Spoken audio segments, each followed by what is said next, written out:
Hello बच्चों, now we are going to start vectors for class twelfth. Class twelfth में हम लोग जानते हैं मेनली पोर्शन हम लोग का क्या क्या होता है। कैलकुलस होता है, डिफरेंशियल कैलकुलस और इंटीग्रल कैलकुलस। और इसके अलावा हम लोग के चैप्टर्स होते हैं matrix, determinant, vector, 3D, probability, ये सारे सब चैप्टर्स होते हैं। तो हम लोग वेक्टर से शुरुआत कर रहे हैं। एक ट्रैक पर तुम्हारा कैलकुलस चलता रहेगा और दूसरे ट्रैक पर हम लोग वेक्टर से शुरुआत कर रहे हैं। वेक्टर्स मैथ्स में है, फिजिक्स में भी है, पर वेक्टर्स की डेफिनेशन ऑब्वियसली वही होगी जो फिजिक्स में है, वही मैथ्स में होगा। सब्जेक्ट बदलने से डेफिनेशन तो बदलेगी नहीं, डेफिनेशन वही है, बट डिफरेंस इस बात का होगा कि फिजिक्स में हम लोग डिफरेंट टाइप ऑफ टॉपिक्स पे वर्किंग करते हैं, डिफरेंट टाइप्स ऑफ प्रॉब्लम होते हैं, और मैथ्स में डिफरेंट टाइप्स ऑफ प्रॉब्लम होंगे। ठीक है, बहुत कम चीजें कॉमन होंगी दोनों में, लाइक डॉट प्रोडक्ट और क्रॉस प्रोडक्ट, ये पार्ट कॉमन होगा फिजिक्स में और मैथ्स में, दोनों में। बट प्रॉब्लम्स में भी वेरिएशन दिखेगा तुम्हें। फिजिक्स में डॉट प्रोडक्ट के प्रॉब्लम्स अलग टाइप के दिख रहे होंगे, मैथ्स में मैथ्स में डॉट प्रोडक्ट के प्रॉब्लम्स अलग टाइप के दिखेंगे। तो हम लोग को कुछ टॉपिक कॉमन मिलेंगे, लाइक ना बोला हमने डॉट प्रोडक्ट, क्रॉस प्रोडक्ट, और बाकी टॉपिक्स ऑलमोस्ट क्या होंगे, डिफरेंट ही होंगे। तो हम लोग शुरुआत करते हैं वेक्टर्स से। वेक्टर्स के क्वेश्चन जरूर आते हैं जेई में, 3D में भी आता है, 3D का क्वेश्चन भी आता है जेई में, 3 डायमेंशनल ज्योमेट्री। वेक्टर्स के बाद हम लोग 3 डायमेंशनल ज्योमेट्री करेंगे। तो वेक्टर एक इंपॉर्टेंट पोर्शन है, एक इंपॉर्टेंट चैप्टर है। तो शुरुआत करें हम लोग वेक्टर्स की। तो पहली हेडिंग डाल दो वेक्टर्स में, लीनियर कॉम्बिनेशन ऑफ वेक्टर्स। ठीक है, पहली हेडिंग डालो, linear combination of vectors. linear combination of vectors।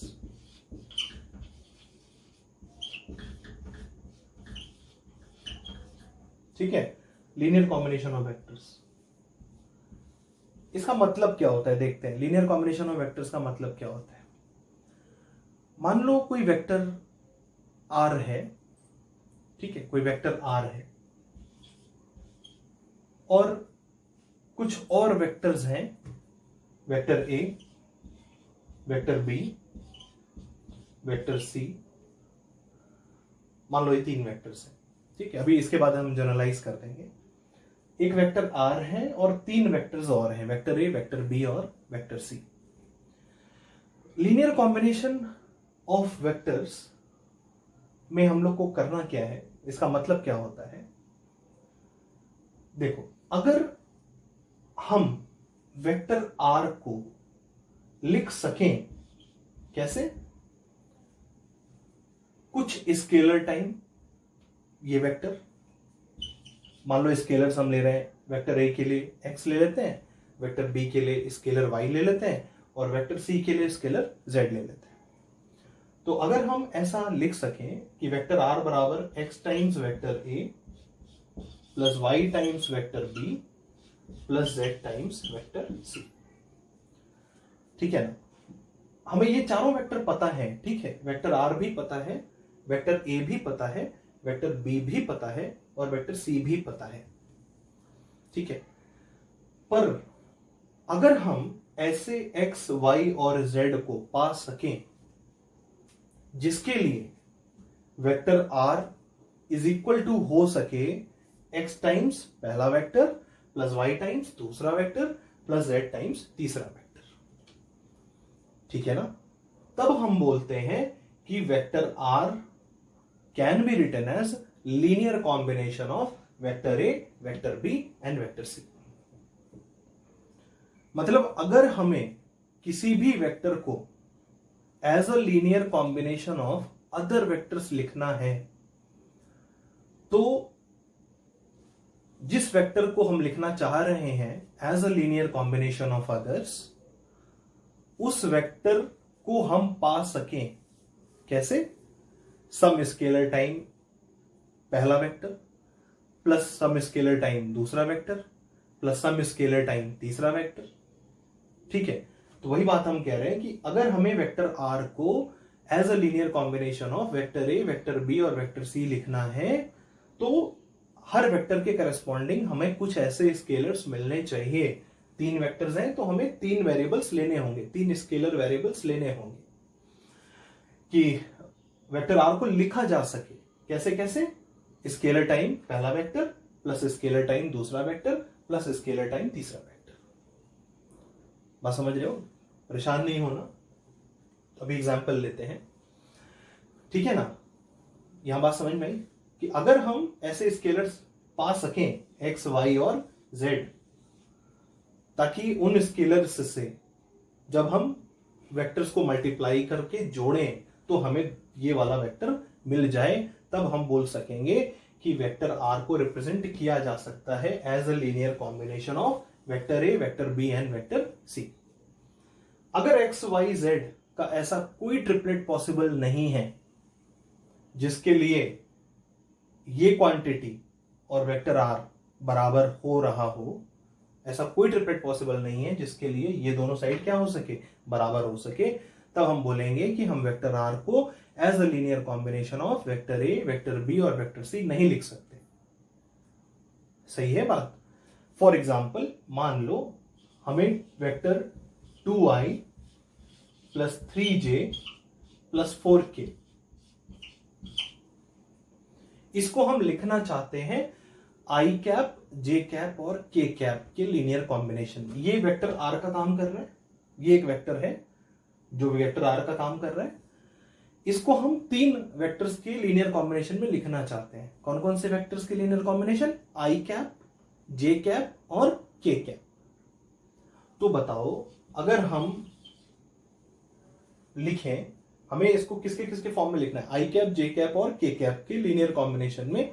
तो ऐसे स्केलर्स एक्स वाई जेड होने चाहिए जिसके लिए ये और बराबर हो सके। कौन? X scalar times I cap, बिल्कुल ऐसा, यही चीज लिखने जा रहे हैं, प्लस वाई टाइम्स वेक्टर जे cap plus Z times K cap. बोलो सही है ना? अब बताओ, अगर क्वेश्चन क्या था कि हमें इस वेक्टर को कैसे लिखना है? As a linear combination of I cap, J cap और के कैप। तो हम क्या करेंगे? हम इस रिलेशन से काम शुरू करेंगे और ढूंढने की कोशिश करेंगे कि क्या ऐसा एक्स वाई जेड है जिसके लिए ये क्वांटिटी बराबर हो सके some scalar time first vector plus some scalar time second vector plus some scalar time third vector. ठीक है ना? अब बताओ कि यहां से अगर हमें कंपैरिजन करें तो हमें दिखाई दे रहा है कि नहीं दे रहा है? क्या हम एक्स को ऐसी वैल्यू दे सकते हैं जिससे दोनों साइड बराबर हो सके? वाई को ऐसी वैल्यू दे सकते हैं, जेड को ऐसी वैल्यू दे सकते हैं? बताओ, ऐसा कोई ट्रिपलेट है एक्स वाई जेड का? बिल्कुल है। अगर हम एक्स को कितना दे दें? 2, क्योंकि आई को तो आई ही कंपेयर करके बराबर कर सकेगा ना। तो आई से कंपेयर होगा, जे से कंपेयर होगा, के से कंपेयर होगा। तो एक्स को कितना देंगे? एक्स को वैल्यू दे सकते हैं कितनी? 2। वाई को वैल्यू कितनी दे सकते हैं? 3। और जेड को कितनी दे सकते हैं? 4। बोलो सही है ना? तो अगर हम एक्स को 2 देते हैं, वाई को 3 देते हैं और जेड को 4 देते हैं, तो यहां रख के देखो 2, 3, 4, तो क्या बन जाएगा? 2i cap plus 3j cap plus 4k cap हो जाएगा ना? तो ये दोनों वेक्टर क्या हो जाएंगे? बराबर हो जाएंगे या नहीं हो जाएंगे? मतलब ऐसा स्केलर एक्स वाई जेड मिल रहा है हमको। अभी खाली सुनना है हमें, है ना? अभी केवल लीनियर कॉम्बिनेशन का मतलब समझना है। अभी वर्किंग रूल पे बात हम नहीं कर रहे हैं। बस तुम्हें ये आइडेंटिफाई करना है कि क्या इस कंडीशन को सेटिस्फाई करवाने के लिए हमें एक्स वाई जेड की वैल्यू मिल रही है या नहीं। हम तुम्हें लिख के दे रहे हैं, बस तुम्हें खाली पहचानना है कि वैल्यू मिल रही है या नहीं मिल रही। बस रख के चेक करना है और कुछ नहीं करना। ठीक है ना? अभी आगे वर्किंग रूल पे हम लोग आएंगे। तो लीनियर कॉम्बिनेशन का भी खाली मतलब समझना है। बोलो ठीक है ना? तो कितना हो गया? अब यहाँ पे 2, 3, 4 रख के देखो। 2 एक्स की जगह 2, वाई की जगह 3, जेड की जगह 4। तो ये दोनों क्या हो जाएगा? बराबर हो जाएंगे या नहीं हो जाएंगे?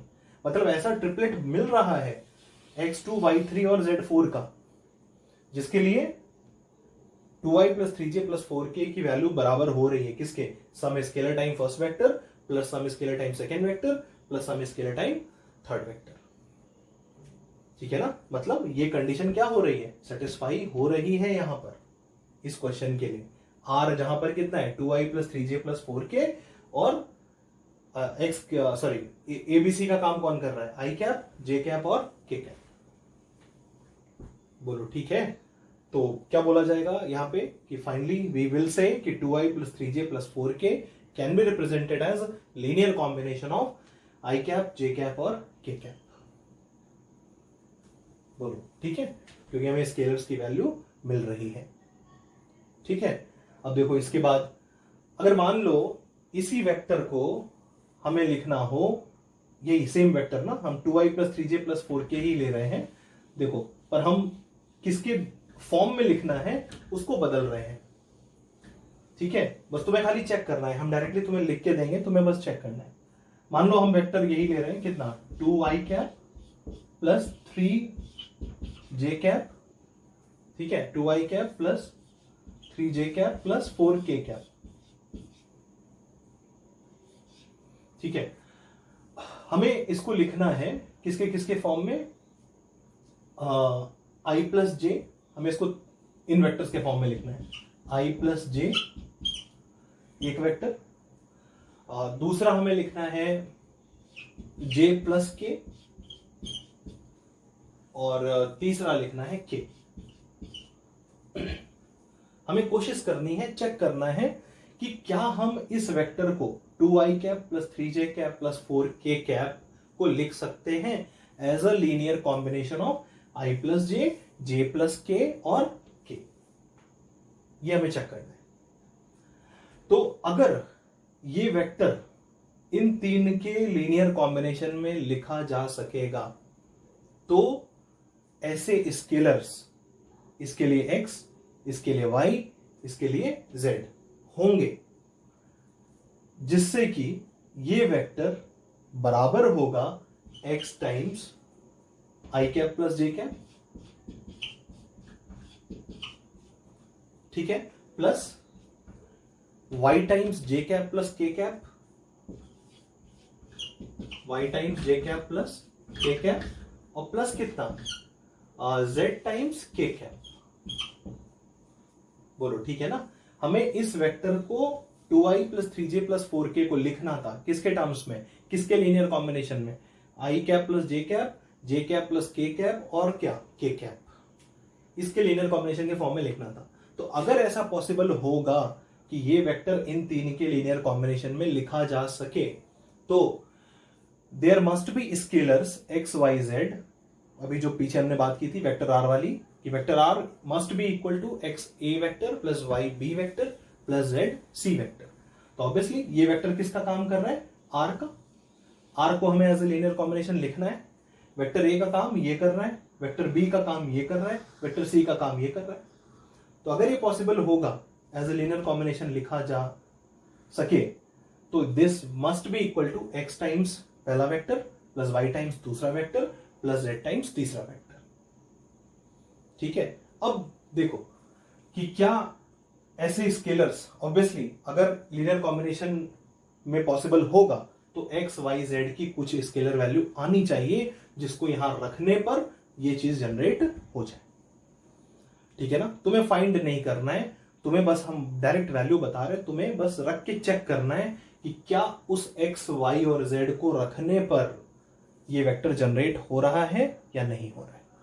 अगर उस एक्स वाई और जेड को रखने पर वो वेक्टर जनरेट होगा तो मतलब कि इसको वाकई में हम लिख सकते हैं as a linear combination of I plus J plus K and के।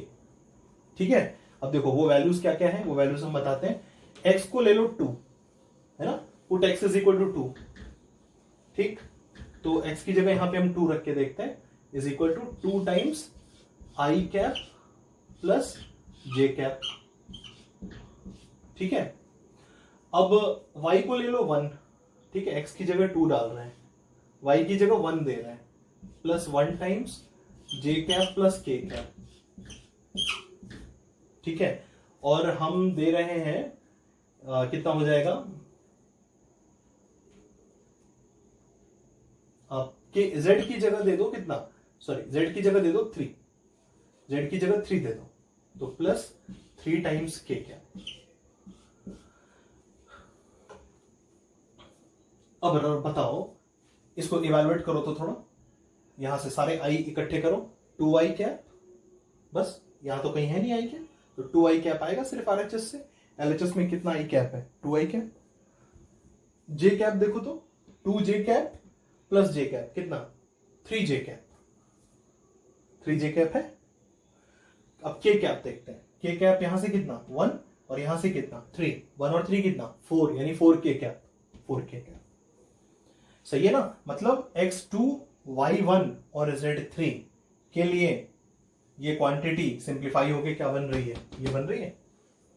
मतलब this quantity can be represented, अगर कोई पूछे कि क्या है, it can be represented as a linear combination of I cap plus J cap plus K cap और K cap, तो बोलेंगे हाँ, it can be represented as a linear combination of I plus J plus K and K, because हमें उनके corresponding multiply होने वाले scalars मिल रहे हैं, जिसको यहां रख के सिंप्लीफाई करने पर ये बन जा रहा है। सही है ना। तो मतलब समझ में आया लीनियर कॉम्बिनेशन का। अब एक चीज बताओ, क्या हम आई वेक्टर को, आई कैप को जे कैप और के कैप में लिख सकते हो as a linear combination? I cap को हम लिखना चाह रहे हैं किसके लिए? किसके लीनियर कॉम्बिनेशन में? जे कैप और के कैप। तो अगर आई कैप लिखा जा सकेगा किसमें किसमें? जे कैप में और के कैप में, तो डेफिनेटली जे कैप और के कैप के करेस्पॉन्डिंग ऐसे स्केलर्स होने चाहिए एक्स और वाई, ताकि आई कैप बराबर एक्स जे कैप प्लस वाई के कैप हो सके। बताओ, ये बात हुई ना। अगर आई कैप को हम लीनियर कॉम्बिनेशन में लिख सकेंगे, किसके किसके लीनियर कॉम्बिनेशन में? जे कैप और के कैप के, तो definitely there must be scalars X and Y. दो ही वेक्टर में लिखना है तो दो स्केलर्स की जरूरत होगी, तो एक्स ले लिया और वाई ले लिया, तो जे cap x times J cap plus Y into K cap के बराबर होना चाहिए आई कैप, क्योंकि हम आई कैप को लिखना चाह रहे हैं as a linear combination of J cap and K cap. अब बताओ, हम एक्स या वाई को कुछ भी दे दें, क्योंकि एलएचएस में पूरी तरह आई कैप है, एलएचएस में पूरी तरह आई कैप है। आरएचएस में एक्स और वाई को कुछ भी रियल नंबर दें, कुछ भी स्केलर दें, तो क्या कभी आरएचएस में आई कैप आएगा? अगर एक्स और वाई दोनों ही नॉन जीरो है, मान लो दोनों ही नॉन जीरो है, तो आरएचएस में क्या दिखेगा? जे कैप और के कैप दोनों दिखेगा, आई कैप तो नहीं आएगा। अगर एक्स और वाई में से कोई एक जीरो हो जाए, तो अगर एक्स जीरो हो जाएगा तो सिर्फ के कैप दिखेगा, और अगर वाई जीरो हो जाएगा तो सिर्फ जे कैप दिखेगा, पर आई कैप तो नहीं आएगा। ठीक है। और अगर हम एक्स और वाई दोनों को जीरो दे दें तो आरएचएस में क्या हो जाएगा? नल हो जाएगा, पर आई कैप तो नहीं आएगा। तो एक्स और वाई हम कुछ भी रख दें, ये क्वांटिटी कभी भी आई कैप के बराबर नहीं हो पाएगी। इसलिए हम क्या बोलेंगे? I cap can not be represented as a linear combination of J cap and K cap. बोलो ठीक है ना। कुछ भी हो जाए, एक्स वाई यहां कुछ भी रख दें, we can not represent I cap as a linear combination of J cap and K cap. बोलो ठीक है। चलो, तो लीनियर कॉम्बिनेशन का मतलब समझ में आया कि अगर हम किसी वेक्टर को बाकी वेक्टर्स के लीनियर कॉम्बिनेशन में लिखना चाह रहे हैं, तो उन बाकी वेक्टर्स के करस्पॉन्डिंग हमें ऐसे स्केलर्स की वैल्यू मिलनी चाहिए जिसको करस्पॉन्डिंग वेक्टर्स से मल्टीप्लाई करके अगर ऐड करें तो हमें वो वेक्टर मिल जाए जिसको हम एज अ लीनियर कॉम्बिनेशन लिखना चाह रहे हैं। समझ में आई बात। अब हम इसको जनरलाइज करें कि मान लो हमें एक वेक्टर r को लिखना है as a linear combination of vector a1, vector a2, vector a3 up to vector an। हमें वेक्टर r को लिखना है as a linear combination of क्या क्या? Vector a1, vector a2, vector a3 up to vector an। ठीक है ना। तो क्या होना चाहिए? अगर vector r as a linear combination लिखा जा सकेगा a1, a2 वेक्टर और कहां तक? an वेक्टर के लीनियर कॉम्बिनेशन के फॉर्म में, तो कितने वेक्टर्स के फॉर्म में लिखना है? n vectors. कितने स्केलर्स लोगे? n। मान लो a1 के करस्पॉन्डिंग x1 लेते हैं, a2 के करस्पॉन्डिंग x2 लेते हैं, a3 के करस्पॉन्डिंग x3 लेते हैं और an के करस्पॉन्डिंग xn लेते हैं। तो अगर r vector as a linear combination of a1 से लेकर an वेक्टर तक लिखा जा सकेगा तो definitely vector r must be equal to x1 times vector a1 plus x2 times vector a2 plus x3 times vector a3 plus xn times vector an for some x1 x2 x3 कहां तक xn तक। ये general result हुआ। पीछे अभी हम लोग क्या कर रहे थे, 3 वेक्टर का लीनियर कॉम्बिनेशन के फॉर्म में लिख रहे थे, ये जनरल हो गया। n वेक्टर्स के लीनियर कॉम्बिनेशन में अगर लिखने की कोशिश कर रहे हैं तो n स्केलर्स लेंगे और फिर वही चीज कि अगर वेक्टर r को हमें a1 a2 a3 से लेकर an वेक्टर तक का लीनियर कॉम्बिनेशन में लिखना है तो there must be the value of scalars x1 x2 x3 up to xn for which vector r बराबर ये हो। ठीक है ना, ऐसे स्केलर्स एग्जिस्ट करने चाहिए जिनके लिए वेक्टर r को इसके बराबर हम पा सके। बोलो ठीक है, लीनियर कॉम्बिनेशन का मतलब समझ गए। चलो लिखो, फिर आगे बढ़ते हैं हम लोग। तो लीनियर कॉम्बिनेशन का मतलब ये है कि one vector can be represented as sum of scalar multiples of other vectors. ठीक है, a vector is said to be represented as a linear combination if that vector can be represented as sum of sum of scalar multiples of other vectors for some values of those scalars। ठीक है, अब इसके बाद देखो, इसके बाद हम लोग बात करते हैं, लिखो लीनियरली डिपेंडेंट और इंडिपेंडेंट सिस्टम। लीनियरली डिपेंडेंट और इंडिपेंडेंट सिस्टम। ठीक है, तो लिखो लीनियरली डिपेंडेंट, पहला लिखो linearly dependent system. Linearly dependent system of vectors लिख लो, linearly dependent system of vectors.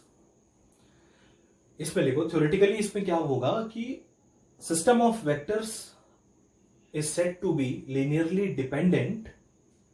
System of vectors is said to be linearly dependent if at least one vector can be represented as a linear combination of others।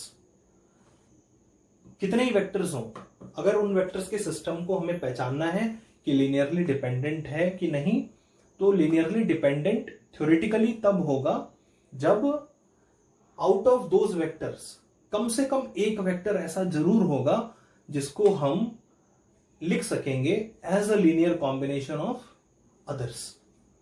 कि मतलब अगर मान लो 5 vectors हैं और हमें पहचानना है कि वो 5 वेक्टर्स का जो सिस्टम है दैट इज लीनियरली डिपेंडेंट या नहीं, तो उन 5 वेक्टर्स का सिस्टम अगर लीनियरली डिपेंडेंट होगा तो out of those 5 at least 1 can be represented in as a linear combination of rest 4। कम से कम एक, ये नहीं पता कि कौन सा लिखा जाएगा, हो सकता है 5 लिखे जा सके एज अ लीनियर कॉम्बिनेशन, पर कम से कम एक जरूर लिखा जा सकेगा बाकी 4 के टर्म्स में। ठीक है, तो ये मतलब होता है क्या, ये वर्किंग हो गई, ये थ्योरेटिकल डेफिनेशन हो गई लीनियर कॉम्बिनेशन की, लीनियरली डिपेंडेंट सिस्टम की। अब इसके बाद जैसे हम अगर एग्जांपल की बात करें तो मान लो ये कि 2y plus 3j plus 4k, एक वेक्टर ये ले लो, एक वेक्टर i कैप ले लो, एक वेक्टर j कैप ले लो, एक वेक्टर k कैप ले लो। ये 4 वेक्टर्स का सिस्टम है, बताओ ये लीनियरली डिपेंडेंट होगा या इंडिपेंडेंट होगा। लीनियरली डिपेंडेंट की बात करते हैं, बताओ होगा या नहीं होगा, लीनियरली डिपेंडेंट होगा या नहीं होगा। अभी थोड़ी देर पहले हम लोगों ने देखा कि इस वेक्टर को हम लिख पा रहे थे 2 टाइम्स ये वाला वेक्टर प्लस 3 टाइम्स ये वाला वेक्टर प्लस 4 टाइम्स ये वाला वेक्टर। सही है ना? तो अगर हम इसको कह रहे हैं कि it is equal to 2 times I cap plus 3 times J cap plus 4 times K cap, तो इस बात का मतलब क्या हुआ? इसको हम ऐसा कह रहे हैं, इसका मतलब क्या हुआ? हम इसको रिप्रेजेंट कर रहे हैं किसमें? As a linear combination of I cap, J cap और के कैप। बोलो ठीक है ना? इस वेक्टर को हम लिख रहे हैं कैसे लिख रहे हैं? As a linear combination of I cap, J cap, K cap. क्योंकि ये चीज क्या बता रही है? इसको हमने इक्वल टू करके ऐसे लिखा है। इसका क्या मतलब है? किसी वेक्टर को, ये पूरा का पूरा एक वेक्टर है, इसको हम क्या लिख रहे हैं? Scalar 2 into I cap plus scalar 3 into J cap plus scalar 4 into K cap. तो बेसिकली हमने क्या किया? इस वेक्टर को as a linear combination of कौन कौन से वेक्टर लिखा है? आई कैप, जे कैप और के कैप। 2, 3, 4 स्केलर्स का काम कर रहे हैं। x1 का, x2 का और x3 का। ये काम कर रहा है a1 का, a1 वेक्टर का, ये a2 वेक्टर का और ये a3 वेक्टर का। ठीक है ना? तो ये सही है, क्योंकि हम इस वेक्टर को लिख पा रहे हैं बाकी तीन के लीनियर कॉम्बिनेशन में। और हमने क्या बोला? कम से कम एक वेक्टर तो जरूर लिख सकेंगे। तो एक तो लिख ही लिए ना, हमने दिखा दिया कि इस वेक्टर को हम इन तीन के लीनियर कॉम्बिनेशन में लिख पा रहे हैं, इसलिए इन 4 वेक्टर्स का सिस्टम क्या होगा? लीनियरली डिपेंडेंट होगा। ये वाला बताओ तो, आई कैप, जे कैप और के कैप, इस 3 वेक्टर्स का सिस्टम कैसा होगा? लीनियरली डिपेंडेंट होगा या नहीं होगा? बताओ, क्या आई को लिख सकते हो जे और के टर्म्स में कभी भी? अभी देखे थे थोड़ी देर पहले, क्या आई को ऐसा कभी भी हम लिख पाएंगे? Is it possible for any value of X और वाई? एक्स और वाई की कुछ भी वैल्यू रख के क्या हम आरएचएस को आई कैप के बराबर बना सकते हैं? नहीं बना सकते। कभी भी आरएचएस आई कैप के बराबर नहीं बन सकता, क्योंकि इसमें कभी आई कैप आ ही नहीं सकता। आरएचएस जो है केवल जे कैप और के कैप से बन रहा है, इसमें कभी भी आई कैप बन ही नहीं सकता। और हमें क्या चाहिए? आई कैप चाहिए। तो किसी भी एक्स और वाई की वैल्यू के लिए ये चीज पॉसिबल नहीं है। मतलब आई कैप को नहीं लिख पाए, चलो क्या जे कैप को लिख पाएंगे? क्योंकि डिपेंडेंट क्या बोलता है? लीनियरली डिपेंडेंट सिस्टम क्या बोलता है? कम से कम एक वेक्टर को जरूर लिख पाओगे। तो आई कैप को तो नहीं लिख पाए। चलो अब जे और के को चेक कर लें। जे कैप को चेक करो। जे कैप बराबर X times I cap plus Y times K cap. बोलो, एक्स और वाई की किसी भी वैल्यू के लिए ये कभी भी जे कैप बन पाएगा? एक्स और वाई कुछ भी रखेंगे, आरएचएस में हमेशा या तो आई कैप रहेगा, चाहे के कैप रहेगा, या दोनों रहेगा।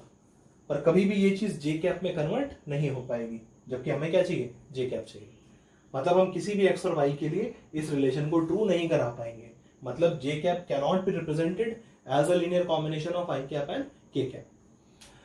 अब मतलब आई कैप भी नहीं लिख पाए, जे कैप भी नहीं लिख पाए। चलो के कैप को चेक करते हैं। क्या के कैप को लिख सकते हैं? तो के कैप बराबर X times I cap plus Y times J cap. बताओ, is it possible for any value of X और वाई? एक्स और वाई की किसी भी वैल्यू के लिए पॉसिबल है? नहीं। एक्स और वाई कुछ भी यहां पे हो, आरएचएस हमेशा क्या होगा? या तो आई कैप बनेगा या जे कैप बनेगा, चाहे दोनों रहेगा। पर कभी भी ये चीज के कैप के बराबर नहीं हो पाएगी, क्योंकि आरएचएस में कभी भी के कैप जनरेट हो ही नहीं सकता। इसलिए ये दोनों चीजें किसी भी एक्स और वाई के लिए पॉसिबल नहीं है। इसलिए के हम क्या बोलेंगे? K cap can not be represented as a linear combination of I cap and J cap. इसलिए न तो हम आई कैप को रिप्रेजेंट कर पाए, न जे कैप को, और न ही के कैप को। तो किसी को भी रिप्रेजेंट नहीं कर पाए। और लीनियरली डिपेंडेंट सिस्टम क्या बोलता है? कम से कम एक वेक्टर जरूर रिप्रेजेंट कर पाएंगे, जबकि हम यहां पर किसी भी वेक्टर को रिप्रेजेंट नहीं कर पाए हैं। इसलिए सिस्टम डिपेंडेंट नहीं होगा, लीनियरली डिपेंडेंट नहीं होगा। अभी हमने सिर्फ इतनी बात की थी, इसलिए हमने सिर्फ इतना ही बोला कि लीनियरली डिपेंडेंट की कंडीशन सेटिस्फाई नहीं हो रही है। अगर एक भी रिप्रेजेंट हो जाता तो लीनियरली डिपेंडेंट हो जाता, पर कोई भी रिप्रेजेंट नहीं हो पा रहा है, इसका मतलब लीनियरली डिपेंडेंट नहीं है। नहीं है तो क्या है वो अभी आगे देखेंगे। ठीक है ना? तो लीनियरली डिपेंडेंट सिस्टम नहीं है। यहां पर बस जितना हमने बात किया खाली उतना करो। अभी हम लोग आगे क्वेश्चंस करेंगे जहां पर हम खुद पहचानेंगे, फिर हम तुम्हें ऐसे लिख के दिखाएंगे नहीं। अभी हम शुरुआत है, इसलिए हम तुम्हें लिख के बस दिखा रहे हैं कि देखो हमने इसको as a linear combination of I cap, J cap, K cap लिख दिया। तो तुम बस इतना पहचानो कि हाँ ये लीनियर कॉम्बिनेशन बना या नहीं बना, बिल्कुल बना। तो एक वेक्टर को हमने बाकी तीन के लीनियर कॉम्बिनेशन में लिख दिया, इसलिए इन 4 वेक्टर का सिस्टम क्या हो गया, लीनियरली डिपेंडेंट हो गया। तुम्हें केवल पहचानना था। आने वाले समय में तुम पूरा क्वेश्चन खुद करोगे, खुद करके खुद पहचानोगे कि रिप्रेजेंट होगा या नहीं होगा। ठीक है ना, यहां पर भी हमने तुम्हें पूरी वर्किंग करके दिखाई। ठीक है, तो ये डेफिनेशन हुई, थ्योरेटिकल डेफिनेशन ये होती है कि डिपेंडेंट के लिए कम से कम एक वेक्टर जरूर रिप्रेजेंट हो as a linear combination of others. सही है, ये थ्योरेटिकल डेफिनेशन हुई। तुम एग्जांपल्स में ये नोट कर लो कि इन 4 वेक्टर का सिस्टम क्या होगा, लीनियरली डिपेंडेंट होगा। इन चारों वेक्टर्स का सिस्टम क्या है, लीनियरली डिपेंडेंट है, क्योंकि हम फिलहाल इस वेक्टर को हमने देख लिया कि हम लिख पा रहे हैं बाकी 3 के टर्म्स में, और एक भी दिख गया तो बाकी के वेक्टर्स को चेक करने की जरूरत नहीं है, क्योंकि डिपेंडेंट की डेफिनेशन क्या डिमांड करता है, at least one vector can be represented in as a linear combination. तो एक तो रिप्रेजेंट दिख ही गया ना, इसलिए अब बाकी आई जे के को चेक करने का जरूरत नहीं है, हमने एक को दिखा दिया तुम्हें। ठीक है, अब दूसरा एग्जांपल ये लिख लेना, आई cap J cap K cap, ये वेक्टर्स का सिस्टम क्या होगा, लीनियरली डिपेंडेंट नहीं होगा। अभी सिर्फ डिपेंडेंट की बात हुई है और ये सेटिस्फाई नहीं कर रहा कंडीशन को, इसलिए डिपेंडेंट नहीं होगा। ये आई कैप को लिखने की कोशिश की, नहीं हो कर पाएंगे। जे कैप को लिखने की कोशिश की, नहीं कर पाएंगे। के कैप को लिखने की कोशिश की, ये भी नहीं कर पाएंगे। किसी भी केस में हमें ऐसा एक्स और वाई नहीं मिलेगा जो हमारा काम पूरा कर सके। इसलिए ना तो आई कैप रिप्रेजेंट होगा, ना ही जे कैप रिप्रेजेंट होगा, ना ही के कैप रिप्रेजेंट होगा। तीनों में से कोई भी vector as a linear combination of बाकी 2 रिप्रेजेंट नहीं हो रहा है, इसलिए एटलीस्ट वन वाली बात सेटिस्फाई नहीं हो रही है, इसलिए system will not be linearly dependent. बोलो ठीक है ना। अब आगे बढ़ते हैं हम लोग। अब अगला हेडिंग डालो, लीनियरली डिपेंडेंट की बात की हमने, अब लीनियरली इंडिपेंडेंट लिखो। लीनियरली इंडिपेंडेंट, लीनियरली इंडिपेंडेंट में डेफिनेशन ये होगी कि अगर मान लो सिस्टम ऑफ वेक्टर्स है, कई सारे वेक्टर्स हैं, और लीनियरली इंडिपेंडेंट सिस्टम तब कहलाएगा जब एक भी वेक्टर बाकी के टर्म्स में हम लीनियर कॉम्बिनेशन के फॉर्म में ना लिख सके। ठीक है ना, if no vector can be represented as a linear combination of others. जैसे अभी आई जे के का था, I cap J cap K cap लिए थे हम लोग, उसमें क्या हुआ, ना तो हम आई कैप को रिप्रेजेंट कर पाए, ना ही हम जे कैप को रिप्रेजेंट कर पाए बाकी 2 में, और ना ही हम के कैप को रिप्रेजेंट कर पाए बाकी 2 में। इसलिए उन तीनों वेक्टर्स का सिस्टम क्या था, लीनियरली इंडिपेंडेंट। तो इस बात को लिख लो कि system of vectors will be linearly independent if no vector can be represented as a linear combination of others. If no vector can be represented as a linear combination of others, then system is called linearly independent. ठीक है ना, example में लिख लेना, आई cap J cap. Definition, theoretical definition लिखा है, अभी mathematical working अभी बाकी है ना, अभी अब सीखेंगे आगे।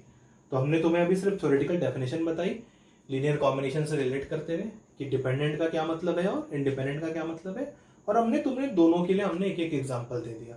2i + 3j + 4k को आई जे के टर्म्स में लिख के दिखाया, तो उन 4 वेक्टर्स का सिस्टम हो गया लीनियरली डिपेंडेंट। और आई जे के हमने 3 वेक्टर्स का सिस्टम लिया, तो ये सिस्टम कैसा हो गया, इंडिपेंडेंट, क्योंकि हम यहाँ पर किसी भी वेक्टर को बाकी 2 के लीनियर कॉम्बिनेशन में नहीं लिख पा रहे हैं, इसलिए system of I cap J cap K cap will be linearly independent. ठीक है, तो अब इसके बाद हम लोग आगे बढ़ते हैं।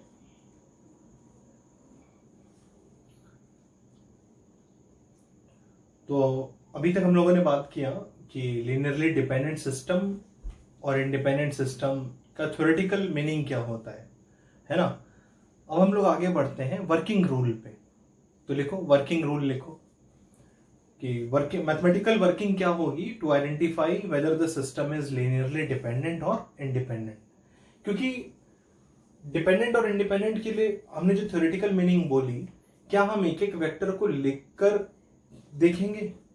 मान लो 5 वेक्टर दिए हैं और पहचानना है सिस्टम डिपेंडेंट है या इंडिपेंडेंट, तो क्या हम पहला पहला सिलेक्ट करेंगे, फिर बाकी 4 के फॉर्म में लीनियर कॉम्बिनेशन बनाएंगे, फिर पता चला लास्ट में नहीं, वो रिप्रेजेंट नहीं हो रहा, फिर दूसरा लिखेंगे, फिर बाकी 4 में लीनियर कॉम्बिनेशन बनाएंगे, फिर पता चला नहीं, कोई भी स्केलर्स नहीं मिल रहे, लीनियर कॉम्बिनेशन में नहीं लिख सकते। तो ऐसे करते करते 5 बार हमें पूरा काम करना पड़ेगा, है ना। तो उससे बेटर है दूसरी मैथमेटिकल वर्किंग हम लोग करें। वैसे 3 वेक्टर्स का ही जनरली क्वेश्चन दिया जाता है, 3 वेक्टर्स का सिस्टम पहचानना होता है, डिपेंडेंट है या इंडिपेंडेंट है। पर 3 में भी हमें 3 बार तो काम करना पड़ जाएगा ना, क्योंकि एक वेक्टर को चेक कर लिए और लीनियर कॉम्बिनेशन नहीं बना तो नहीं कह सकते कि डिपेंडेंट सिस्टम नहीं होगा, इंडिपेंडेंट होगा। क्योंकि जब तक तीनों पर कंक्लूजन नहीं आ जाएगा कि पहला चेक किए और पहला रिप्रेजेंट नहीं हुआ, जिसका मतलब ये थोड़ी कि इंडिपेंडेंट होगा। हो सकता है दूसरा रिप्रेजेंट हो जाए, हो सकता है तीसरा रिप्रेजेंट हो जाए। तो पहला चेक किए मिल गया तो बहुत अच्छी बात है, पहला चेक किए रिप्रेजेंट हो गया तो बहुत अच्छी बात है, उसी समय बोल देंगे डिपेंडेंट सिस्टम में। क्योंकि अगर एक भी रिप्रेजेंट हो जाता है तो डिपेंडेंट सिस्टम हो जाता है ना। बट अगर पहला नहीं मिला तो फिर दूसरे पे आना पड़ेगा, फिर दूसरा भी नहीं मिला तो तीसरे पे भी आना पड़ेगा। ठीक है ना, ठीक है।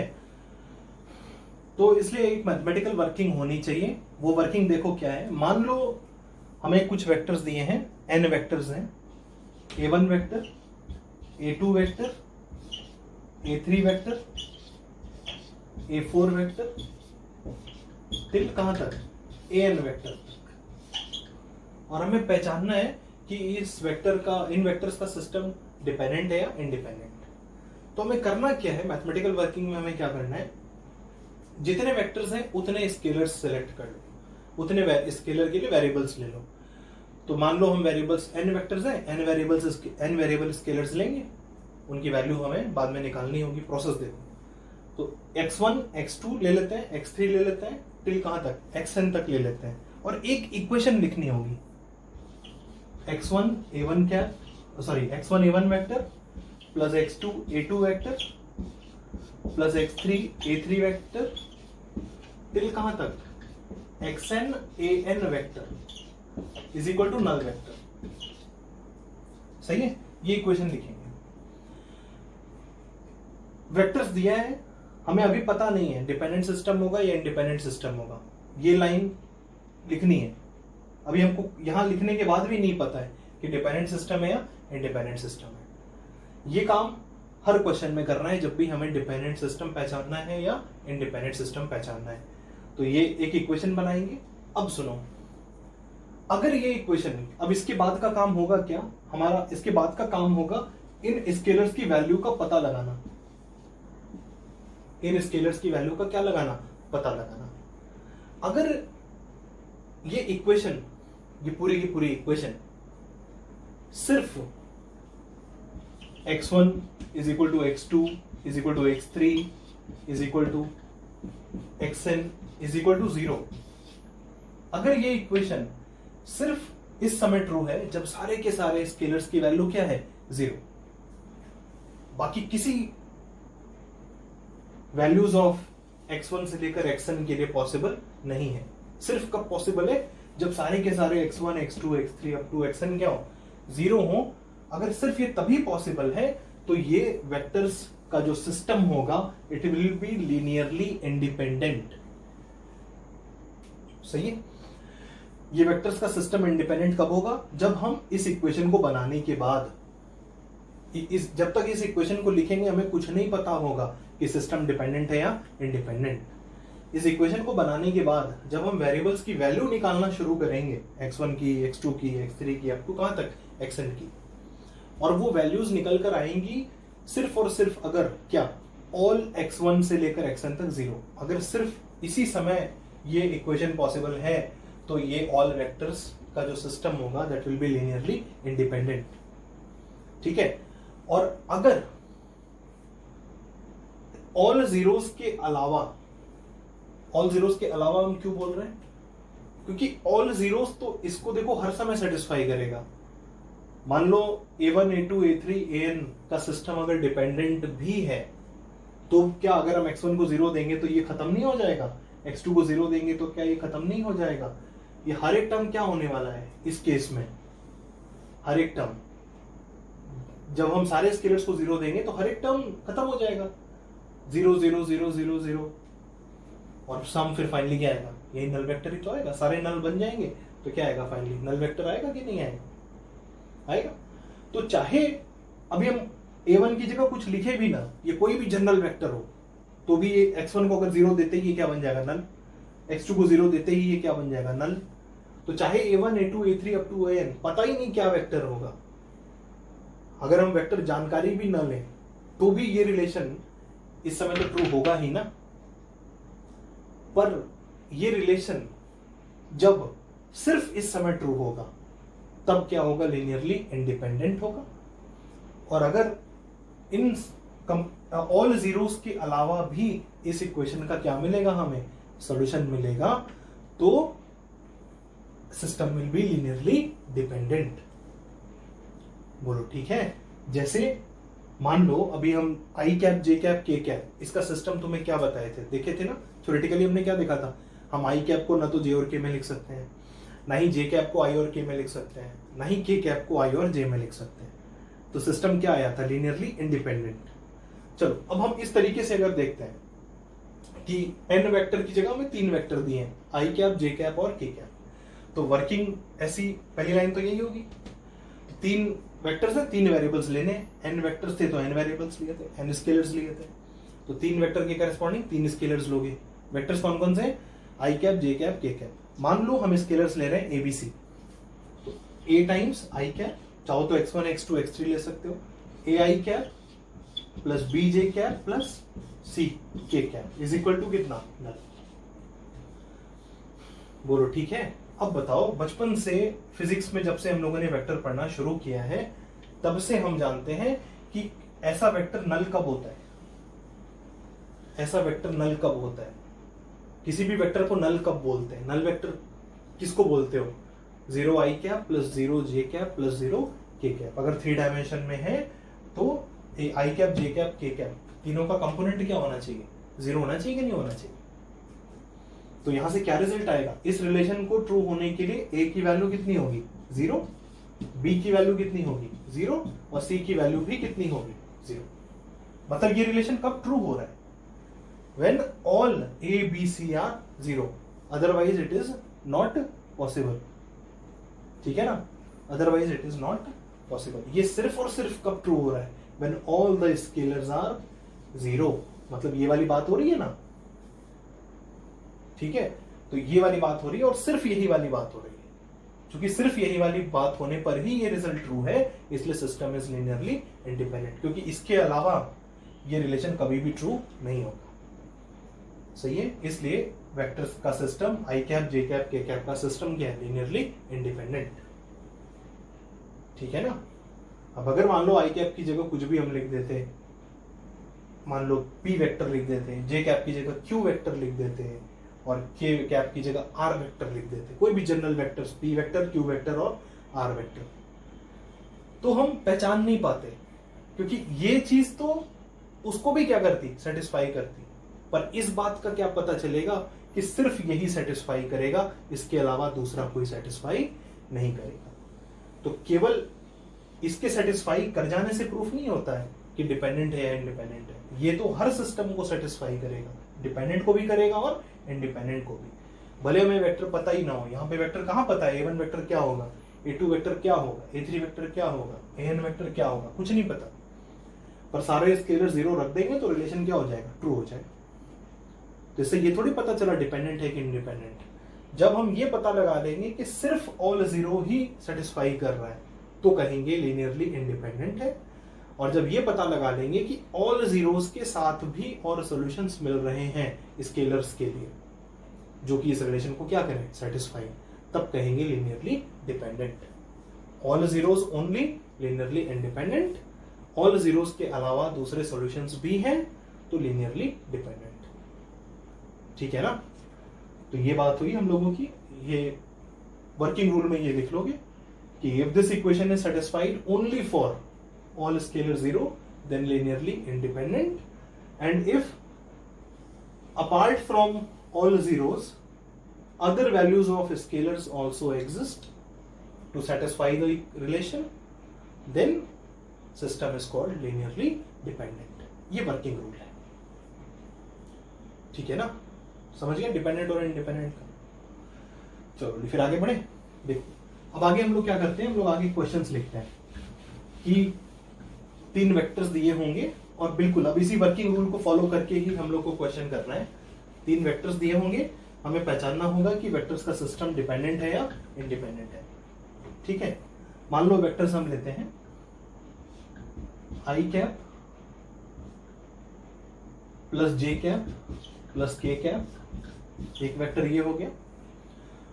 दूसरा वेक्टर हम ले लेते हैं 2i cap minus J cap minus K cap, ठीक है। और तीसरा वेक्टर ले लेते हैं लेट्स से 3i cap plus J cap plus K cap, ठीक है। आई cap plus J cap plus K cap, 2i cap minus J cap minus K cap और 3i cap plus J cap plus K cap. ये 3 vectors हैं, हमें पहचानना है system dependent है या इंडिपेंडेंट। हमने क्या बोला था, ये वेक्टर a1 हो गया, ये वेक्टर a2 हो गया, ये वेक्टर a3 हो गया, 3 वेक्टर्स हुए। तो पहली लाइन क्या होगी, वही x1 a1 vector plus x2 a2 vector up to xn an vector तक जाते हैं। 3 वेक्टर्स हैं तो 3 वेरिएबल चाहिए होंगे। तो क्या करोगे, हम x1 x2 x3 की जगह क्या करते हैं, कुछ भी नाम तुम्हारा इच्छा है, तुम चाहे PQR लिखो चाहे अल्फा बीटा गामा लिखो, ठीक है। हम क्या कर रहे हैं, हम XYZ ले रहे हैं, तुम चाहो तो ABC भी ले सकते हो। हम XYZ ले रहे हैं तो x इंटू फर्स्ट वेक्टर, तो I cap plus J cap plus कितना K cap plus y into 2i cap minus J cap minus K cap plus z into कितना 3i cap plus J cap plus कितना K cap is equal to null vector. बोलो सही है ना, ये relation हमने लिखा। अब देखो x 0 रख दे ये नल हो जाएगा, y 0 रख दे ये नल हो जाएगा, z 0 रख दे ये नल हो जाएगा। तो 3 नल का सम क्या होगा, नल होगा। तो XYZ 0 000 तो सेटिस्फाई करेगा ही ना इसको, पर इससे अभी कुछ भी कंफर्म नहीं हुआ। जब हम ये बता देंगे कि हाँ सिर्फ यही सेटिस्फाई करेगा या इसके अलावा भी और सेटिस्फाई करेगा, इन दो में से एक बात जब बता देंगे तब पता चलेगा कि ये डिपेंडेंट है या इंडिपेंडेंट है। सही है। तो अब देखो क्या करना है, इस स्टेप के बाद हर जगह हर क्वेश्चन में क्या करना है, लाइक टर्म्स को कंबाइन करना। लाइक टर्म्स मतलब देखो आई सारा एक साथ कर लो, जे सारा एक साथ कर लो और के सारा एक साथ कर लो, ठीक है। तो आई कितना x, ठीक है, ये देखो x हो गया प्लस 2y और ये कितना plus 3z, x plus 2y plus 3z times I cap हो गया। आई कैप का कंपोनेंट क्या क्या आएगा, इधर से x आएगा, इधर से 2y आएगा, इधर से 3z आएगा, ये आई कैप हो गया। अब जे कैप की बात करते हैं। जे कैप यहां से कितना आएगा, x आएगा, इधर से माइनस y, इधर से z टाइम्स जे कैप। बोलो सही है ना, सही है यहां तक, x minus Y plus J times J cap, x minus Y plus Z times J cap, x minus Y plus Z times J cap, ठीक है। अब के कैप की बात करते हैं। के कैप यहां से कितना x माइनस वाई और इधर से कितना plus Z times K cap is equal to null. बोलो सही है। अब इस रिलेशन में देखो ये क्या है, ये कोई स्केलर बनेगा ना, एक्स वाई जेड के बेसिस पे कोई स्केलर बनेगा। ये क्या बनेगा, स्केलर बनेगा। ये क्या बनेगा, कोई स्केलर बनेगा। अब फिर से वही फिजिक्स वाली बात यूज करो थोड़ी सी कि आई cap J cap K cap के फॉर्म में अगर ऐसे लिखा होता है तो ये चीज कब नल होती है। एक वेक्टर जो कि आई जे के फॉर्म में है उसको नल वेक्टर कब बोलते हो, जब आई वेक्टर का कंपोनेंट आई कैप का कंपोनेंट 0 हो, जे कैप का कंपोनेंट भी 0 हो और के कैप का कंपोनेंट भी 0 हो। सही है ना। तो आई कैप का कंपोनेंट कितना है, ये है, तभी बोलते हो ना आई जे के फॉर्म वाले वेक्टर को नल कब बोलते हो, जब आई कैप का कंपोनेंट 0, जे कैप का कंपोनेंट 0 और के कैप का कंपोनेंट भी क्या 0। या अभी हम लोगों ने जो लीनियरली इंडिपेंडेंट की बात कही कि आई कैप, जे कैप और के कैप का सिस्टम क्या होता है, डिपेंडेंट या इंडिपेंडेंट? इंडिपेंडेंट होता है। तो scalar time I cap plus scalar time J cap plus scalar time K cap बराबर नल कब होगा? क्योंकि I cap, J cap, K cap किस सिस्टम को फॉलो करते हैं? इंडिपेंडेंट को। तो एक्स आई कैप मतलब alpha I cap plus beta J cap plus gamma K cap बराबर नल कब होगा? When only when the all the scalars are zero. अभी हम लोग मैथमेटिकल वर्किंग वाले में बात किए थे ना कि अगर इंडिपेंडेंट सिस्टम है तो सारे स्केलर्स की वैल्यू क्या होनी चाहिए? जीरो होनी चाहिए। पर अगर सारे जीरो के अलावा भी सॉल्यूशंस हैं तो डिपेंडेंट सिस्टम होगा। बट चूंकि आई जे के का सिस्टम कैसा होता है? इंडिपेंडेंट होता है, इसलिए ये रिलेशन कब ट्रू होगा? When all the scalars are zero.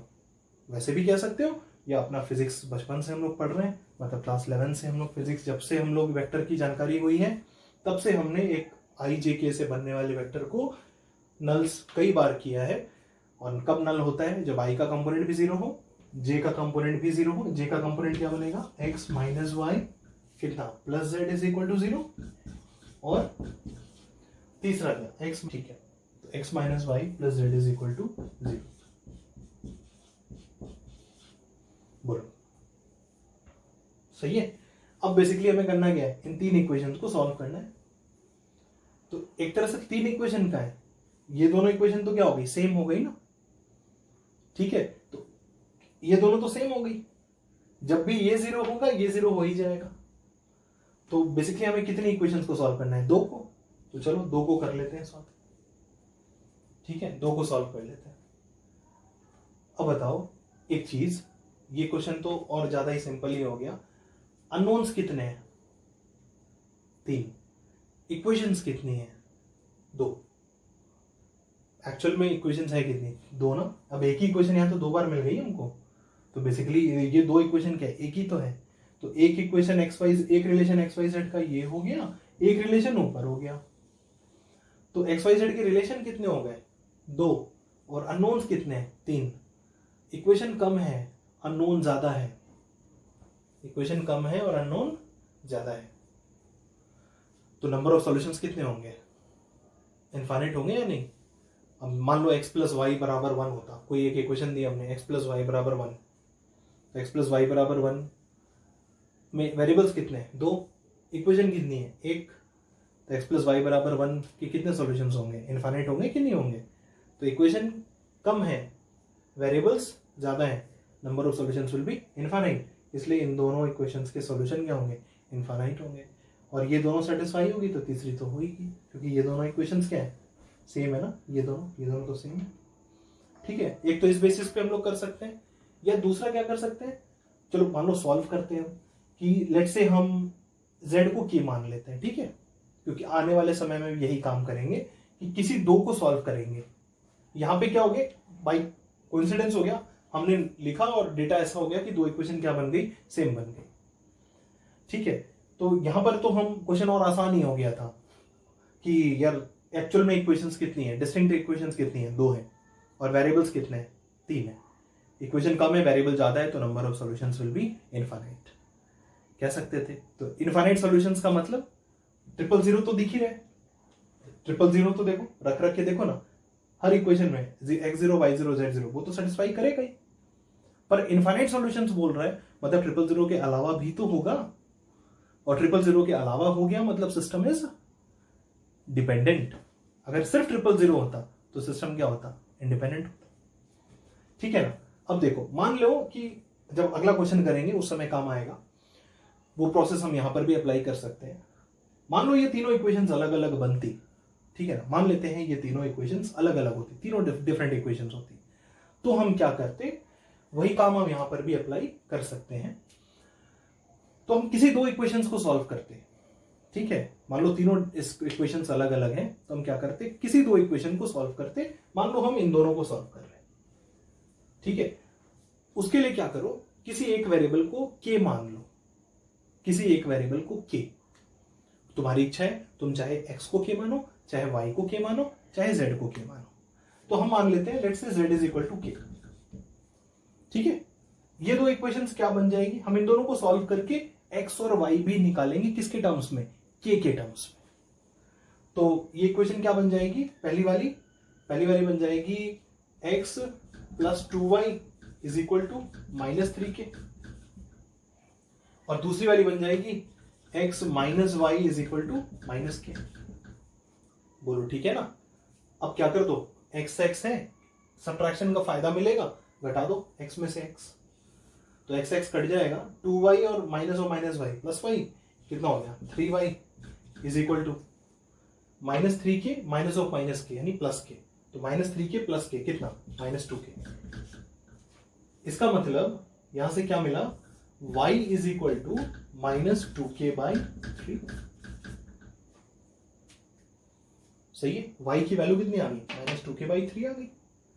अब y -2k/3 इन दोनों में से किसी में भी रख दो, z k माना y भी k में निकाल लिया, अब x भी k में निकाल लो, तो y की वैल्यू -2/3, इन दोनों में से जो अच्छी लगे उसमें रख दो। सपोज ये वाली इक्वेशन -y, तो y -2k/3 रखेंगे तो -y कितना होगा +2k/3, फिर x निकालने के लिए इधर आएगा तो +2k/3 इधर था, इधर आके क्या बनेगा -2k/3, और -k -2k/3 कितना -5k/3, तो x की वैल्यू कितनी आएगी -5k/3। बोलो ठीक है, ये x की वैल्यू हो गई -5k/3, ये y की वैल्यू हो गई -2k/3, ये z की वैल्यू हो गई k। सही है, तो ये सारे सॉल्यूशंस आ रहे हैं। अब देखो इन दोनों का सॉल्यूशन इस फॉर्म का होगा कि x -5k/3, y -2k/3, z बराबर k। ठीक है ना, k तो वेरिएबल है, हम k को वैल्यू देते जाएंगे, नया नया x y z का ट्रिपलेट तैयार होगा। मान लो k को 0 दिए तो x कितना बनेगा 0, y भी कितना बनेगा 0, z भी कितना बनेगा 0। ये एक सॉल्यूशन हो गया।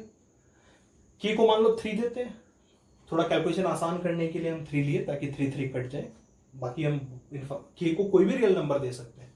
तो जैसे जैसे हम रियल नंबर बदलते जाएंगे x y z का ट्रिपलेट बदलता जाएगा। k को मान लो 3 देते हैं, तो 3 से 3 कट के x कितना -5, तो k बराबर 3 के लिए अगर हम देखें तो कितना होगा, k बराबर 3 के लिए x की वैल्यू कितनी आएगी -5, और y कितना आएगा -2, और z कितना आएगा 3। सही है, तो ये भी एक ट्रिपलेट होगा -5 -2 3। तो सिर्फ 000 के लिए सेटिस्फाई नहीं किया ना, k की हम वैल्यू बदलते जाएंगे, हमें नए नए रिलेशंस, नए नए ट्रिपलेट्स मिलते जाएंगे। 000 भी मिल रहा है और उसके अलावा भी रिलेशंस मिल रहे हैं। इसका मतलब सिस्टम विल भी क्या, लीनियरली डिपेंडेंट। ठीक है ना, तो ये काम हमें हर जगह करना है। दो इक्वेशंस, किसी भी दो इक्वेशंस को जो मन करे उन दोनों को सॉल्व करेंगे, और मिले हुए इस रिलेशन को, यहां पर हमें इस इक्वेशन की जरूरत नहीं पड़ी क्योंकि ये दोनों इक्वेशन क्या थी, सेम थी। पर आने वाले समय में अगले क्वेश्चंस में जब ये तीनों इक्वेशन डिफरेंट होगी तो यहां तक का काम तो सेम होगा, के टर्म्स में तीनों को निकाल लिया, एक्स को, वाई को और जेड को। एक्स भी आ गया, वाई भी आ गया और जेड भी आ गया। अब क्या करना होगा कि इन तीनों एक्स वाई जेड को जो के टर्म्स में आए हैं उसको ले जाकर बची हुई तीसरी इक्वेशन में रख दोगे, उसको ले जाकर बची हुई तीसरी इक्वेशन में रख दोगे। ठीक है, अगर वहां से के की वैल्यू निकल के आती है 0, अगर के की एक वैल्यू आई कितनी 0, मतलब ये सॉल्यूशन सिर्फ किसके लिए ट्रू है, x0 k0 रखेंगे तो x0 बनेगा, y0 बनेगा और z भी क्या बनेगा 0। मतलब अगर k की सिर्फ एक वैल्यू आई 0, इसका मतलब x भी क्या बनेगा सिर्फ 0, y भी सिर्फ 0 और z भी सिर्फ 0। तो उस समय सिस्टम क्या होगा, लीनियरली इंडिपेंडेंट। ठीक है ना, और अगर इन तीनों को ले जाकर तीसरे में जब रखेंगे तो k की कोई वैल्यू नहीं आए, के पूरी तरह कट जाए और ऐसा दिखे कि हाँ LHS is equal to RHS for all value of K, मतलब इनफाइनाइट वैल्यूज ऑफ के हो जाएगा, then system will be dependent. ठीक है, घबराओ नहीं, हर तरह का क्वेश्चन अभी करेंगे। ये वाला क्वेश्चन समझ में आया कि हमें सबसे पहले क्या करना है, इस इक्वेशन को लिखना है। जितने भी वेक्टर्स दिए 3 देंगे जनरली, तो ये इस इक्वेशन को लिखोगे। इस इक्वेशन को लिखने के बाद आई कंपोनेंट अलग, जे कंपोनेंट अलग, के कंपोनेंट अलग, ये कर लिया। अब चूंकि आई जे के का सिस्टम इंडिपेंडेंट होता है तो ये रिलेशन तभी ट्रू होगा जब all the scalars corresponding to I cap J cap K cap क्या होंगे, जीरो। इसलिए ये तीन इक्वेशन बनी। यहाँ पे ये तीन इक्वेशंस में सिर्फ दो इक्वेशंस क्या है, सेम है। तो बेसिकली हमें तीन को नहीं सॉल्व करना है, कितनों को सॉल्व करना है, दो को। तो हमने इन दोनों को सॉल्व कर दिया। अब इन दोनों को सॉल्व करने में तुम्हारी इच्छा है, तुम x को k मानो, चाहे y को k मानो, चाहे z को k मानो। जब भी दो इक्वेशन सॉल्व कर रहे होंगे किसी एक को k मान लेना। हमने z को k माना है तो z को k मान के x और y में दो इक्वेशन बना ली इन दोनों से। ये दो इक्वेशंस बनी, इन दोनों को सॉल्व किया तो ये x आया और ये y आया, किसके टर्म्स में, k के टर्म्स में।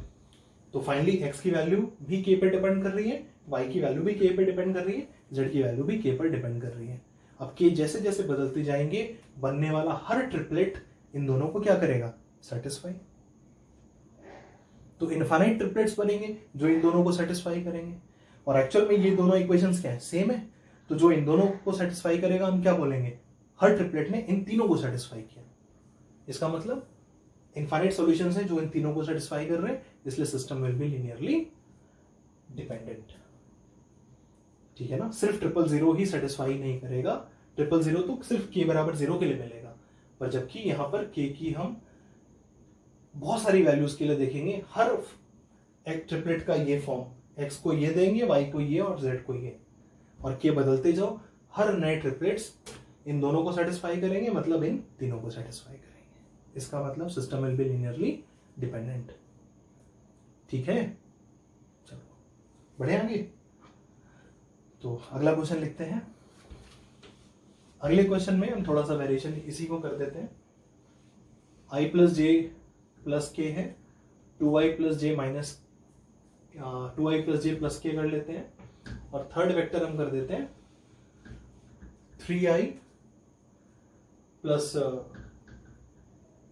2j प्लस के।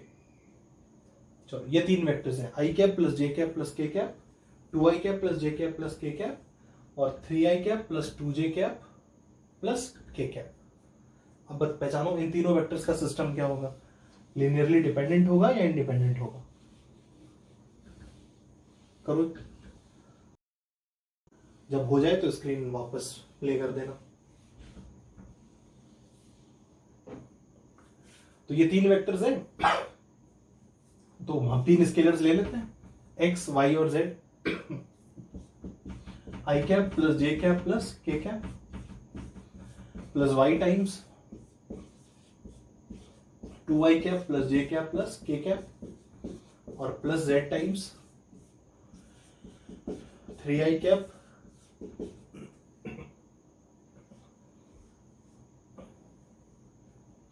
ठीक है। ये रिलेशन लिख लोगे। अब इसके बाद हमने क्या बोला था, इसके बाद लीनियर लाइक टर्म्स को कंबाइन करोगे ना, लाइक टर्म्स को कंबाइन। तो आई सारा एक साथ कर लो, तो आई का कंपोनेंट कितना, x plus 2y plus 3j, x plus 2y plus 3z ना, आई कैप प्लस j का कंपोनेंट कितना आएगा, x plus y plus 2z times कितना, j कैप, और प्लस k का कंपोनेंट कितना आएगा, x plus Y plus Z times K cap is equal to null. सही है। अब इसके बाद I cap J cap K cap का सिस्टम कैसा होता है, इंडिपेंडेंट। तो ऐसा रिलेशन कब ट्रू होगा, ऐसा रिलेशन तभी ट्रू होता है जब सारे कंपोनेंट्स क्या हो, जीरो हो। तो x plus 2y plus 3z zero, x plus Y plus 2z zero और x plus Y plus Z भी क्या, जीरो। तीनों इक्वेशंस लिख लो, x plus 2y plus 3z is equal to zero, x plus Y plus 2z बराबर zero, x plus Y plus 2z is equal to zero, और यहां पे कितना, x plus Y plus Z is equal to zero, x plus Y plus Z is equal to zero. सही है। अब देखो यहां पर अपने पास कितनी इक्वेशंस आई, तीन आई, तीनों डिफरेंट है ना इस बार। तो किसी दो इक्वेशंस को सॉल्व कर लो, जो मन करे किसी भी दो को सॉल्व कर लो। बताओ कौन कौन सी करोगे सॉल्व, बताइए किन दोनों को कर लिया जाए, इन दोनों को कर ले, इन दोनों को कर लेते हैं हम सॉल्व। तो इन दोनों में हम z को k मान लेते हैं, तुम्हारी इच्छा है तुम x को k मानो, y को k मानो। और किसी भी दो इक्वेशन को सॉल्व करो जो मन करे, कोई कंपल्शन नहीं है कि यही दो मानना है। तुम दूसरी तीसरी से सॉल्व करके काम आगे बढ़ा सकते हो, या तुम पहली तीसरी को सॉल्व करके काम आगे बढ़ा सकते हो, तुम्हारी चॉइस है। के भी तुम्हारी चॉइस है, किसको के मानना है तुम उसको के मानो। हम इन दोनों को सॉल्व कर रहे हैं और z को के मान रहे हैं, तो इक्वेशन क्या बनेगी, x plus 2y is equal to -3z, अरे सॉरी z को के माना है ना हमने, तो -3k, x plus 2y is equal to -3k, यहां से कितना x plus y is equal to -2k। बोलो सही है, z को के माना है, ध्यान रखना है ना। अब सॉल्व करते हैं, सही चल रहा है ना। अब सॉल्व करते हैं, हम पहले में से दूसरा माइनस कर देते हैं, तो x x कट जाएगा, 2y माइनस y कितना, y is equal to -3k और minus of -2k plus 2k, तो -3k प्लस 2k कितना, -k। बोलो सही है, तो y की वैल्यू कितनी आई, -k। अब इन दोनों में से किसी में भी ये रख दो, तो y की जगह -k सपोज यहां रख देते हैं, तो y की जगह -k रखोगे, फिर -k इधर आएगा तो क्या बनेगा, +k। तो x बराबर कितना, -2k प्लस k यानी -k, तो x बराबर कितना, -k। बोलो सही है। और z को कितना माना था हमने, k माना था, z को k माना था, तो ये x हो गया, ये y हो गया, और z कितना हो गया, z की वैल्यू k हो गई। इन दोनों से सॉल्व करके हमने x y z की वैल्यू निकाल ली, किसके टर्म्स में, k के टर्म्स में। तो अगर इन दोनों का सॉल्यूशन की बात करें तो हर ट्रिपलेट जो इस फॉर्म का होगा, बस k बदलते जाओ तो ये दो क्या हो जाएंगे, सेटिस्फाई। पर हमें केवल इन दो को सेटिस्फाई नहीं करना है, इसको भी सेटिस्फाई करवाना है। तो यहां से इसको सेटिस्फाई करने वाले जो एक्स वाई जेड के फॉर्म होंगे वो इसको भी क्या करने चाहिए, सेटिस्फाई। तो अब ये एक्स वाई और जेड ले जाके यहां रखो, तो क्या बनेगा, X plus Y plus Z, X plus Y plus Z, तो -k -2k और प्लस के, यानी -2k प्लस के यानी -k, तो -k बराबर कितना, 0, यानी k बराबर 0। तो एक्स वाई क्या मिला हमें कि एक्स वाई जेड का वो ट्रिपलेट जो इन दोनों के साथ साथ इसको भी सेटिस्फाई कर रहा है, वो सिर्फ तब करेगा जब k की वैल्यू क्या होगी, 0 होगी।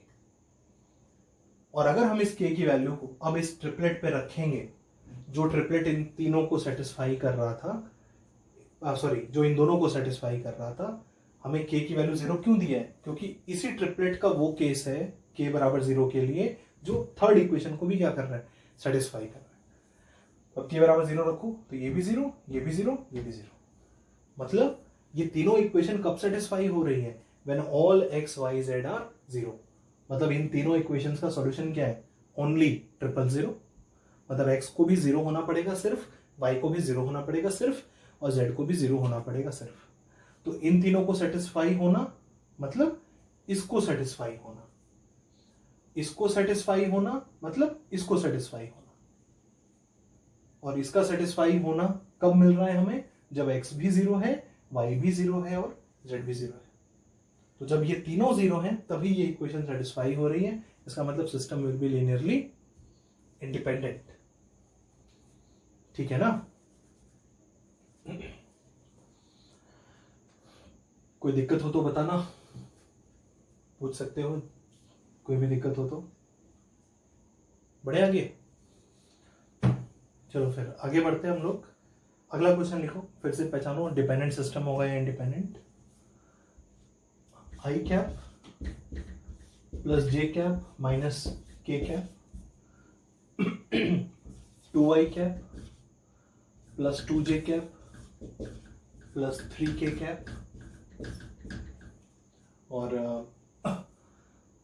3i cap plus 3j cap plus 2k cap. ठीक है, ये क्वेश्चन हो गया। आई cap plus J cap minus K cap, 2i cap plus 2j cap plus 3k cap और 3i cap plus 3j cap plus 2k cap. Identify करना है कि system dependent होगा या इंडिपेंडेंट। कोशिश करो खुद से, स्क्रीन रोक दो, जब सॉल्व हो जाए तो फिर स्क्रीन रोक दो, जब सॉल्व हो जाए तो आगे बढ़ना। कैसे शुरुआत करेंगे? 3 वेक्टर्स हैं, 3 स्केलर्स एक्स वाई जेड। तो x इंटू पहला vector I cap plus J cap minus K cap plus y into 2y cap plus 2j cap plus 3k cap plus z into 3i cap plus 3j cap plus 2k cap is equal to null. बोलो सही है ना? अब इसके बाद like terms combine करते हैं हम लोग। तो आई कैप कंबाइन करते हैं तो कितना आएगा? x प्लस 2y होगा प्लस कितना 3z times I cap plus j component कितने बनेंगे? x plus 2y plus 3z j component plus k component. उधर से कितना आएगा? पहले वाले से माइनस x, दूसरे वाले से 3y प्लस 3y और तीसरे वाले से 2z कंपोनेंट हो गया k का, बराबर कितना? नल। बोलो सही है? ठीक है ना? अब फिर से वही बिल्कुल सेम प्रोसेस है, बार बार वही करना है। ये रिलेशन कब ट्रू होगा? जब ऑल द कंपोनेंट्स आर 0, आई का भी, जे का भी और के का भी। तो रिलेशन क्या बनेगा?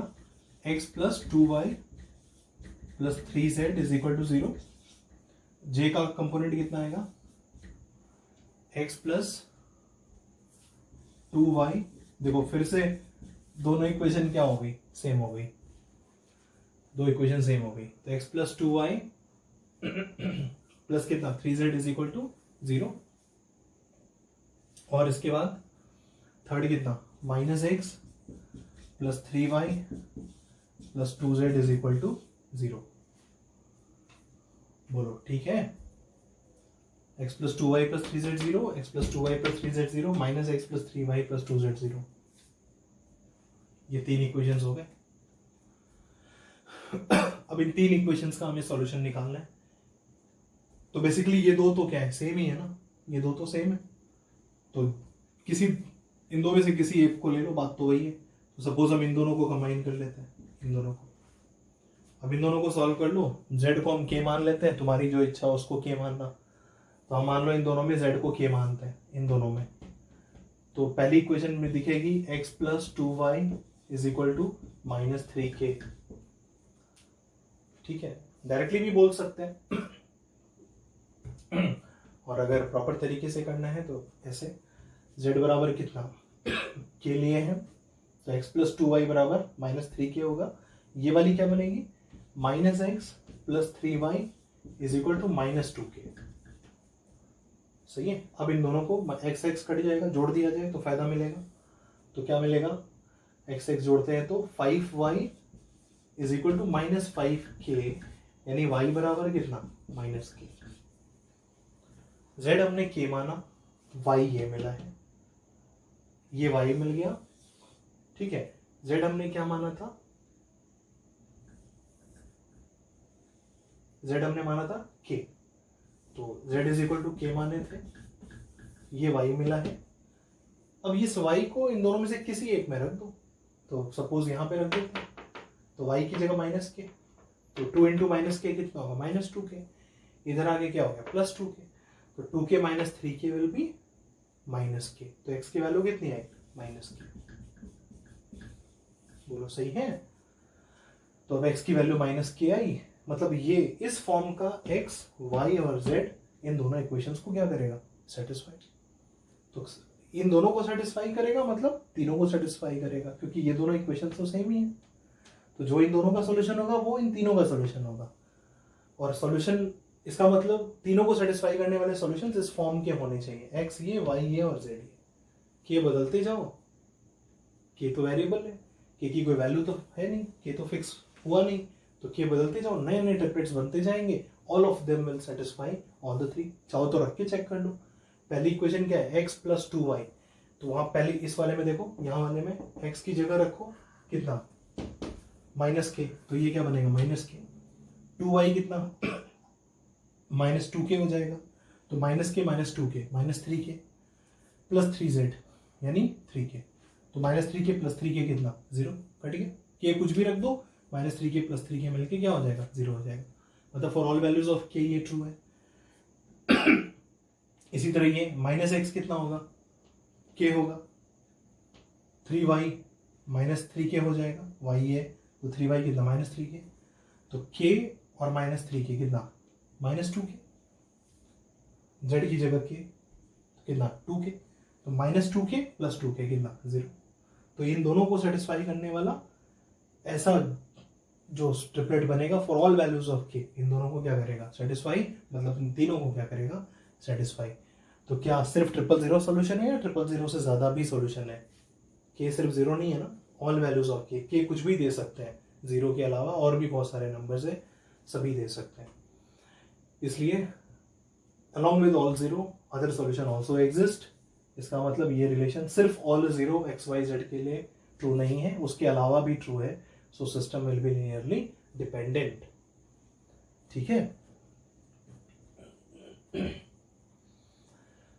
बढ़े अगला लिखो, अगला लिखो।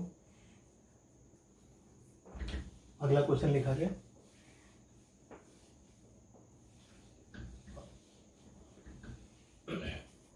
ये लिखो i cap -3j cap plus 2k cap, 2i cap -4j cap -4k cap, और 3i cap plus 2j cap -k cap.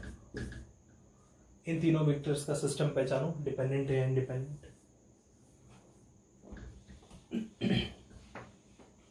बिल्कुल वर्किंग वैसे ही होगी जैसे अभी तक हम लोग क्वेश्चंस करते आए हैं।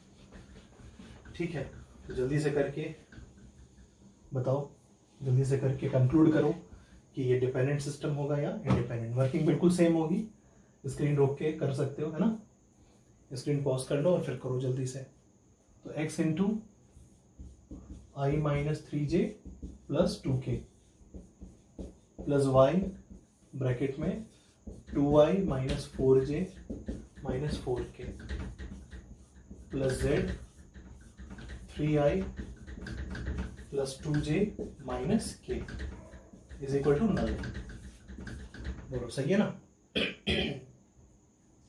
अब इसके बाद क्या करोगे,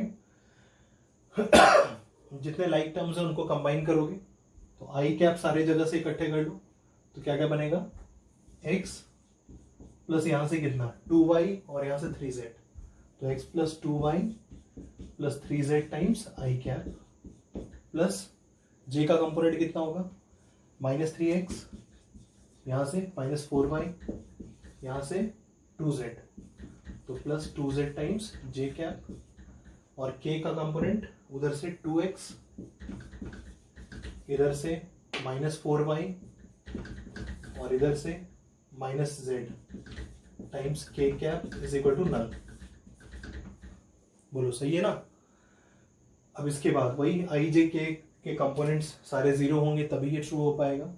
तो पहली equation x plus 2y plus 3z is equal to 0, i का कंपोनेंट 0। अब j का कंपोनेंट 0 करोगे तो -3x -4y plus 2z, -4y plus 2z is equal to 0। यहाँ पे 2x -4y -z, 2x -4y -z is equal to 0। सही है।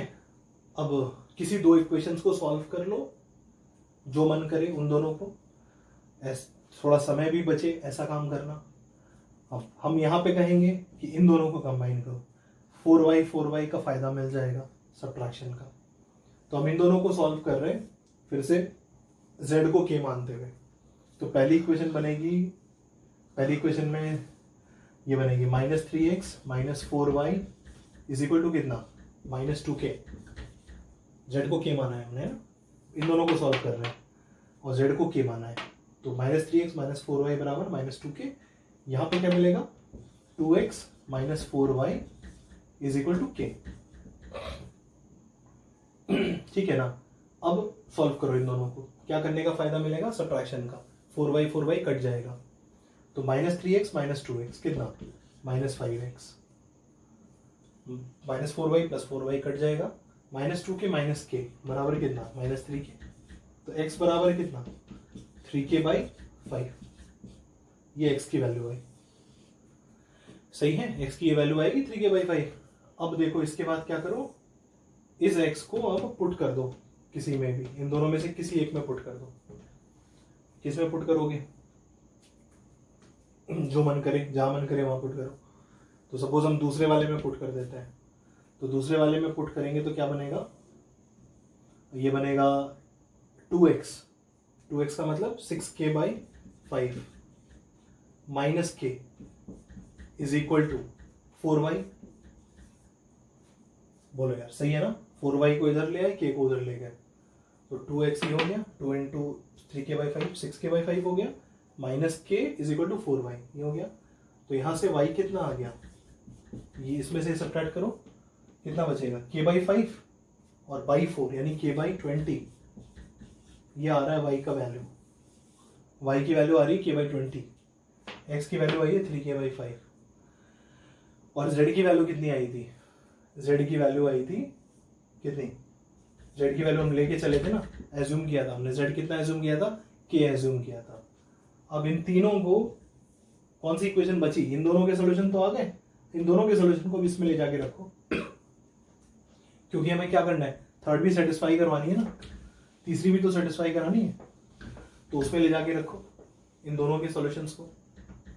तो x की वैल्यू 3k/5, ये इक्वेशन क्या है, x + 2y, तो 3k/5 प्लस y कितना, k/20, तो यहाँ पे कितना 2y है, यानी k/10, 2/20 k/20 का डबल k/10, और 3z, z कितना है, k है, तो 3z का मतलब 3k = 0। बोलो सही है, दिस इंप्लाइज, इसका एलसीएम लो जल्दी से, तो ये कितना बनेगा, 6k/10